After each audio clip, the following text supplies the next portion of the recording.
Before we get started, I have a quick favor. I've been self-funding the Finding Genius podcast for 5 years now. I've done over 3,000 episodes. And as you can see on YouTube, we're up over 1 million views on the channel, which is fantastic. The next thing I really want to push on is to get up to 10,000 subscribers. Because once we do, we'll be able to put a donate button and we'll be able to solicit donations to help keep the podcast running and to also get the Finding Genius Foundation moving along. We have a big project studying anxiety, depression, and PTSD and working on a product to help people overcome these problems because I've seen them explode recently after the last 2 years of the whole virus situation. So if you would, please subscribe to the podcast. That would help us tremendously. Give us a thumbs up and check in the description for Buy Me a Coffee. It's about $5. If you could buy me a coffee, I'd really appreciate it. It would help keep the channel going, and I love coffee. Thank you.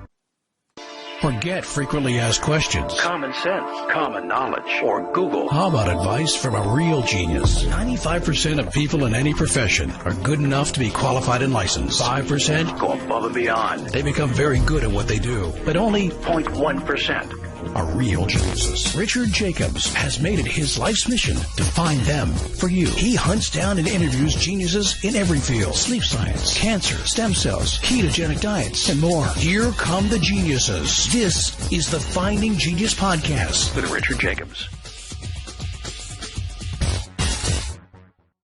Hello, this is Richard Jacobs with Finding Genius Podcast.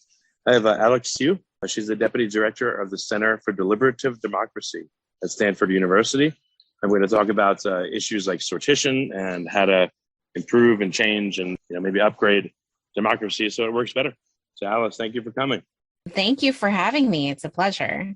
If you would, tell me about your work. What projects are you working on right now?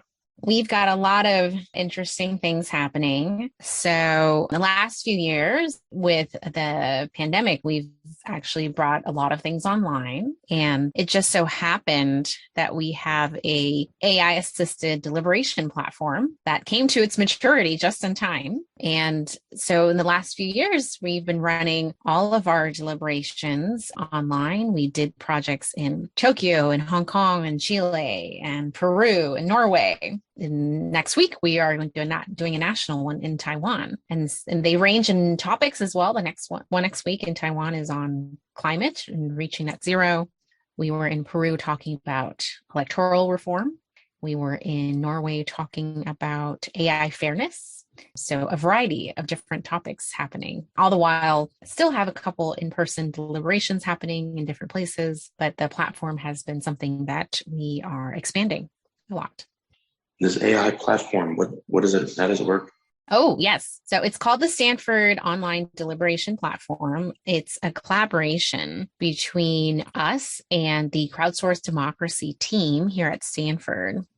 And I'll step back a little bit. One of the things, being in Silicon Valley, where people are always trying to insert technology into our work that everyone does. So we had the same thought, and we were trying to figure out what aspect of technology would really benefit the field of deliberative democracy.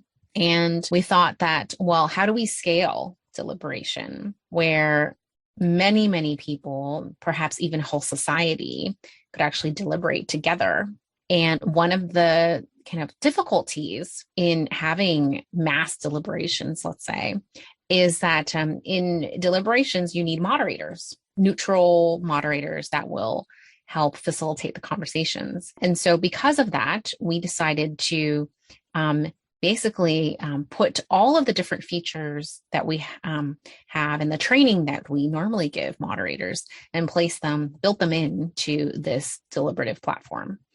And so the platform itself, it follows the method that we use, deliberative polling, and how we train our facilitators. So on the platform, it helps the participants navigate the agenda, go through what topics to discuss, helping with pros arguments, con arguments, nudging people to speak.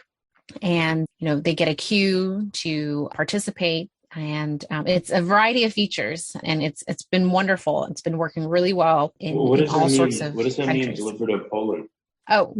Deliberative polling is a method that we use. It's a way of consulting the public. The components itself, it includes a random sample of population, so getting a microcosm of a population, And then we have pre-deliberation surveys. We gather them together for small group discussions, then have a plenary session with experts, and we iterate between the small group and plenary sessions until the event is finished, where they do a post-deliberation survey. The whole idea is giving people an opportunity to think about and become informed about policy issues and understand what the people would think if they actually had the opportunity to think and to consider all the different options that are on the table. So it's a way to getting the opinions of an informed public. What does that mean, though? I don't understand. Like, how are you preparing people to answer an issue besides informing them of, some of the basics of the issue? What do you mean? Well, the reason why it's called deliberative polling is the act of engaging each other in a deliberation. So when people get into a discussion together, it is really weighing the trade-offs of these difficult issues. So for example, if we're talking about immigration, there are pro and con issues on any given topic. And for one of our projects from American One Room that we did in 2019, there were proposals such as increasing visas for high-skilled workers or increasing number of visas for low-skilled workers. So there are arguments on both sides. And when people come together and talk about these proposals, they have to weigh the different sides of the argument. And as they're talking and having these difficult discussions, whether it be facts and figures they bring in or personal anecdotes, personal stories, people begin to start understanding what are the intricacies of these different policies and how they affect everyday lives of folks. And so as people discuss, they become informed and they learn. And not only, the hard facts, but they learn about how all of this affects not just ourselves, but other people around us. And it's a way of really understanding what it means to live in a society, so many different types of people that, need different types of policies. So the whole purpose of deliberative polling is really to get an informed view of public opinion. If you like this podcast, please click the link in the description to subscribe and review us on iTunes. So, okay, what sources are providing the information to people that are supposed to deliberate on an issue? I know that people being randomly chosen and then, given this information to make a decision, or like, what's the whole process look like if you're going to work on a given issue from start to finish? Are you referring to the participants that come, or are you referring to the plenary? So we have a plenary session panel, and then we also had an advisory committee that reviews materials. When you're using the AI system, I guess that's what I wanted to really ask. I'm sorry. What are the benefits and differences in using your AI system you talked about versus how you were doing it before? I see. Well, the one great benefit about using the AI assisted platform is that you don't need human moderators. As great as in-person events are, and as much as we can train moderators, we are human, and everyone will have their slightly different style of engaging with participants. So the difficulty is that there are always differences in how the groups will react to a moderator, because in theory, we would want to, a moderator in group A, we should be able to kind of take that moderator and put them into another room, and those groups would have exactly the same conversation. But unfortunately, with human moderators, that's probably unlikely, because, everyone just kind of conducts it just slightly differently. And then on the other hand, as much training as we can do, there are always some moderators that perhaps are not up to par. And so those groups' experiences may not be what we would want them to be. So the AI assisted platform really helps us have the consistency and the high quality deliberation that we want across the hundreds of groups that we can do simultaneously on the platform. And because we can have this consistency, that means that we can have essentially unlimited amount of groups on our platform at the same time. And I think at some point, we could have millions of people on the platform deliberating. There could be a deliberation day where everyone jumps on the platform, has discussions, perhaps before they vote or before they engage in some important decision, and they can talk to each other all at the same time. And so it's really liberating to think that we can actually bring deliberation to a broader set of people in society rather than just perhaps a microcosm. Before we continue, I've been personally funding the Finding Genius podcast for 4.5 years now, which has led to 2,700 plus interviews of clinicians, researchers, scientists, CEOs, and other amazing people who are working to advance science and improve our lives and our world. Even though this podcast gets 100,000 plus downloads a month, we need your help to reach hundreds of thousands more worldwide. Please visit findinggeniuspodcast.com and click on Support Us. We have 3 levels of membership from $10 to $49 a month, including perks such as the ability to see ahead in our interview calendar and ask questions of upcoming guests, transcripts of podcasts you're interested in, the ability to request specific topics or guests, and more. Visit findinggeniuspodcast.com and click Support Us today. Now back to the show. So is the AI the moderator, or how does this work? What is the training for the moderators? What makes this different or more efficacious? So we've built the platform. All the design features are based on how we normally train human moderators for the deliberative polling process. And for example, in the deliberative polls that we have in person, people tend to raise their hand and there's a queue to get ready to speak. So on the platform, there's a queue. You request to speak. And as you request to speak, there's a queue that's forms. And then there's an agenda. The platform manages the agenda. So each of the topics are timed. And if the group wants to, perhaps if they feel like they're done with agenda number 1, they want to move to agenda number 2, they can ask the platform to move on, and the participants will vote amongst themselves to decide whether they want to move on to the next topic, just as you would in an in-person deliberation. If the group feels like they've talked enough, then the moderator would move on to the next topic. There is nudging that can be done on the platform, where participants that may not have spoken a lot will get nudges from the platform automatically to encourage them to speak. And this aspect, actually, there's a greater benefit than the in-person, because in the in-person, oftentimes the moderator would have to stop a conversation in order to encourage someone to speak.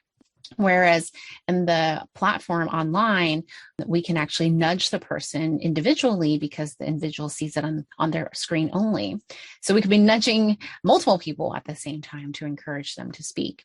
And then now we're playing around with different ways of nudging and providing certain arguments like, oh, can you refer to this argument in your materials?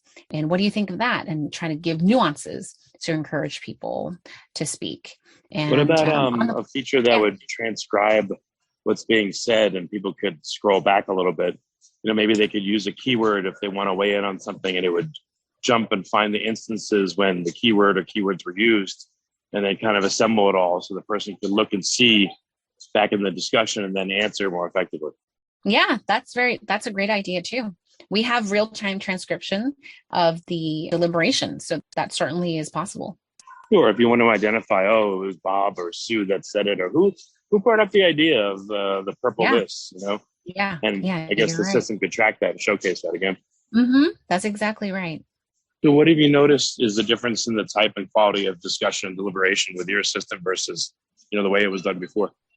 Well, interestingly, many people had asked that question, and we were eager to find out, especially because we are now doing so many of these deliberations online. And we find that on the topic of opinion change, actually, we see the same amount of opinion change online in these deliberations as we see in person. So it's quite fascinating. We had a deliberation on climate and energy just September of 2021, and we saw massive amounts of change among topics that surrounded whether electric vehicles the sale of them should end by 2035, or support for different types of energy sources increased a lot as well.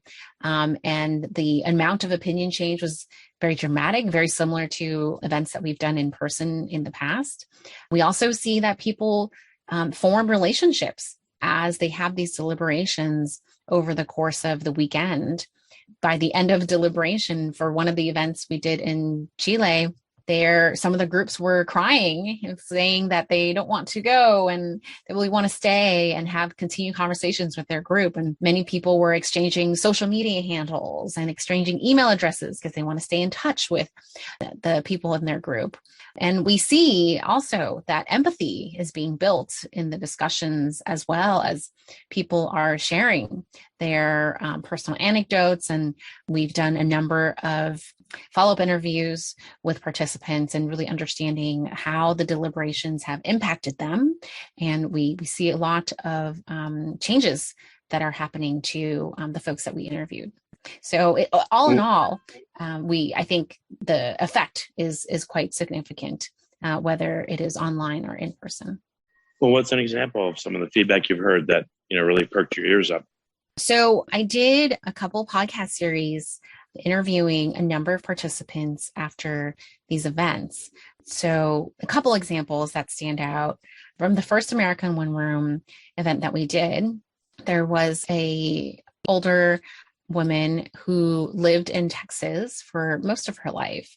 And after participating in the in-person event that was had, she decided that she would move herself to another state, to move to North Carolina. And the move, she said, was directly attributed to the fact that she participated in this event. And she said that she felt way too comfortable in her place in Texas. She had retired. She was a school teacher and a school administrator. And now she realized after participating in the event that she needs to be stimulated intellectually, and she needs to meet other people, and that she was way too comfortable in her own setting. And so she moved herself to North Carolina, to a place that she felt would really give her the intellectual stimulation that was needed, and to be around people that were different from her. That was one of the more dramatic changes, to uproot yourself and to go somewhere else because of just this experience that she had. Another one that stands out is an event that we did with Shaping Our Future, which was among 18 to 29-year-olds. And this one person had a group where they were talking about economic inequality. And in his group, one of the participants called another participant racist. And of course, it was a very stressful time in that group's discussion. And this participant I interviewed decided to jump in. And he said, well, my mother is also from a small town and she's also racist.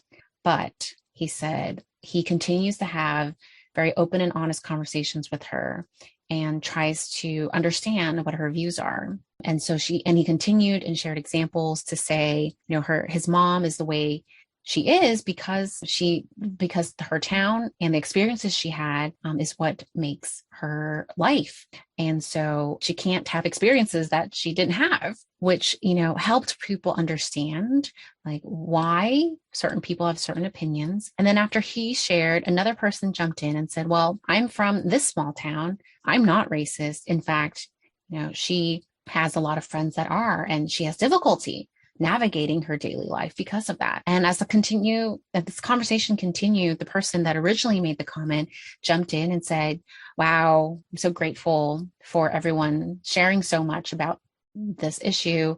And she continued to ask some questions to better understand other people's views. And as I interviewed this participant, he said he felt that, he empathized. He felt that empathy was being built amongst his group because of what was said and about the experiences that were shared. And it was really wonderful for him to have experienced it. And he realized that it was possible to really grow and learn so much in even in this online setting. So those are a couple examples that stand out in terms of how deliberation has been so beneficial. Okay, well, excellent. That helps What about sortition, random sampling of people to debate an issue? Do you engage in any of that, or is your work not cover that area? Oh, absolutely. I mean, deliberative polling, the first step is to get a microcosm, is to do random sampling of a population. So all of the events, well, let's just say 99% of the events that we do are based on random sampling. How can it be a microcosm if it's random sampling? Well, when you draw a random sample of a population, the idea is to extract what would be a small number of cases that would represent the greater population. Is that not the case? Well, I mean, it's not purely random, but it's like a directed randomness. A stratified random sampling is used in most real life situations. Stratified random sampling is definitely what is deployed. I don't know many cases where people are able to use pure random sampling in real life cases. It's kind of difficult to do that. Well, I just don't know. What is stratified random sampling? Stratified random sampling is most polling firms, organizations, because, if you're, doing a national sample of the United States, for example, one way to stratify perhaps is by states. So you would randomly select people from each state so that you would have enough people representing each of the states. So that's an example of what stratified random sampling would be. Well, if you want to get a microcosm, then I guess the stratified sampling would have to be more directed. You want to get, I guess, men and women. You want to get old people, young people. Maybe people rural and city, et cetera. Mm-hmm. So what are some common stratifications, for instance? As you just described, aside from geography, sometimes people use gender or race and ethnicity. Yeah, other types of demographic variables are very popular. I think geography is a very common one. And so, but, as you said, gender, race, ethnicity, sometimes, people use income or party, depending on, what the purpose is for those projects or surveys that they are deploying. Yeah, I just wondered if it's a well-developed area or field of study and there's like guidelines, depending on what you're debating, you want to use I'm just making this up, the Herschel method of random stratification versus the Braithwaite method. I don't know if it's that developed. No, I mean, I don't think I don't think anyone's named after different methods of stratification. But stratified, but this way of random sampling is very popular. Of course, there are other methods of sampling too that are less rigorous, but I would say that most people that are interested in getting a sample of a population that is representative would probably employ fairly rigorous sampling methods. So what do you think will be the future of your work? Where is it all headed? I mean, it could be in multiple directions, but what new things are you working on over the next few years? Sure. Well, I do hope at some point that we'd be able to use our deliberation platform to engage millions of people. It would be wonderful to be able to engage that many people together simultaneously to have a conversation that could really affect the way people understand how a democracy should work. Because in a democracy, we have to listen to each other, whether you agree or whether you disagree. That doesn't matter, but listening to each other really is key to understand how we can move forward. So I think that we are working towards that goal of having more people on the platform. Aside from that, and having projects that will help have some policy impact, whether in the States or in different parts of the world, where we've worked in 34 countries, 100 plus projects around the world on different topics. So we hope to continue doing that in the next few years. Well, very good, Alice. Where can people find out more about your work? Where can they go? Yes, and find us on our website. That's cdd.stanford.edu. Well, that's pretty simple. Okay, so cdd.stanford.edu. Yes. And the CDD is what, the Center for Deliberative Democracy? That's right. Okay, just want to make sure I get it right. Well, great, Alice. Thanks so much for coming on the podcast. I really appreciate it.